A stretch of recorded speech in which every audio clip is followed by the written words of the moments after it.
In this video, let us learn matrix operations which are essential to understand further applications of matrices. Matrix operations first of all include addition and subtraction of matrices.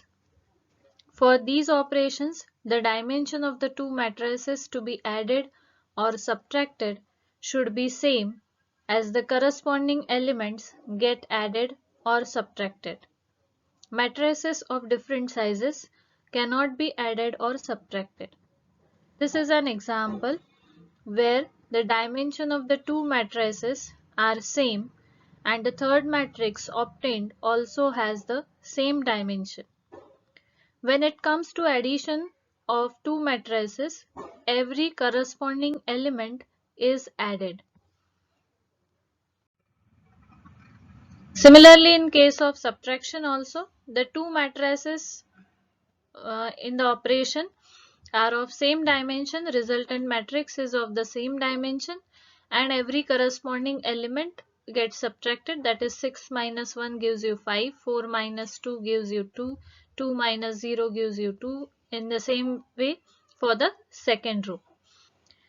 Here in case of addition and subtraction, one must remember that addition of a matrix with the null matrix is a matrix itself, and addition of the matrix with the negative of that matrix gives a null matrix. So here 0 represents the null matrix.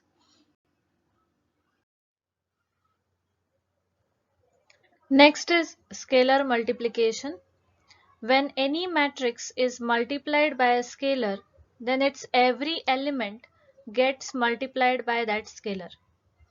Here the matrix A is multiplied by 4, that is every element of the matrix gets multiplied by 4.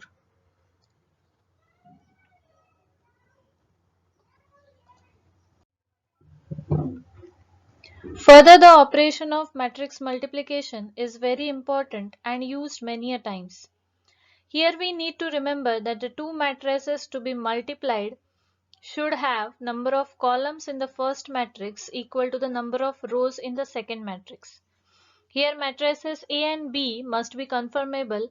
That means the number of columns in matrix A should be equal to the number of rows in matrix B.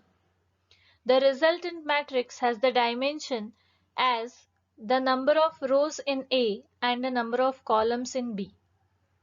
Let's check whether the matrix multiplications here is possible or not. In the first example, number of columns in B is 1, number of rows in A is 4.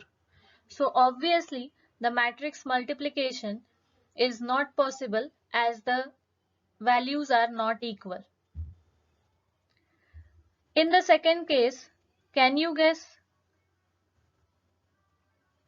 Yes. Now here the columns is in A is not equal to the rows in B. So columns in A is 2, rows in B is 6. So operation is not possible. In the third case, the number of columns in A and the number of rows in B are equal, that is 3. And the resultant matrix will be C with the dimension 2. So here in the third case, matrix multiplication is possible. Here it is described how matrices are multiplied. The two matrices A and B are multiplied to get the matrix C. In this case, the multiplication operation is done as the first row of the first matrix is multiplied to the first column of the second matrix.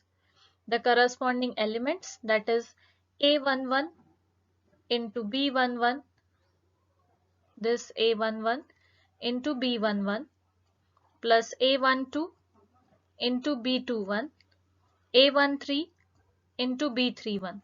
So this is the operation and the resultant is C11, which is placed here in the first row, first column of the resultant matrix. Now since dimension of this matrix is 2 by 3 and dimension of this second matrix is 3 by 2, the resultant matrix is 2 by 2 matrix. On the same lines, the further C12 is obtained by multiplying first row of the first matrix to the second column of the second matrix. C21 is obtained by multiplying the second row of the first matrix, that is this row A21, A22, A23, multiplied to the first column of the second matrix B11, B21, B31. That gives us C21 here. And similarly, multiplying the second row of the first matrix to the second column of the second matrix, you get the value C22. Then few examples of matrix multiplication. A has dimension 2 by 2, B has dimension 2 by 2, resultant matrix will have again dimension 2 by 2. So how it is multiplied? The first row, that is 1, 2 is multiplied to 3, 0. That gives you the first element 3 over here. This element 3. Then multiplying the first row with the second column, that is 1, 3, 1, 2 multiplied to 4, 2 gives us this element 8 in the second position. Similarly, multiplying 5, 0 row with 3, 0 column, we get the resultant as 15. This is the element. And on the same lines, 5, 0 multiplied by 4, 2 gives us 20. And this is our resultant matrix AB. Now let us see what values do we get for BA. In case of BA, this 3, 4 will be the row. I'll change the ink here.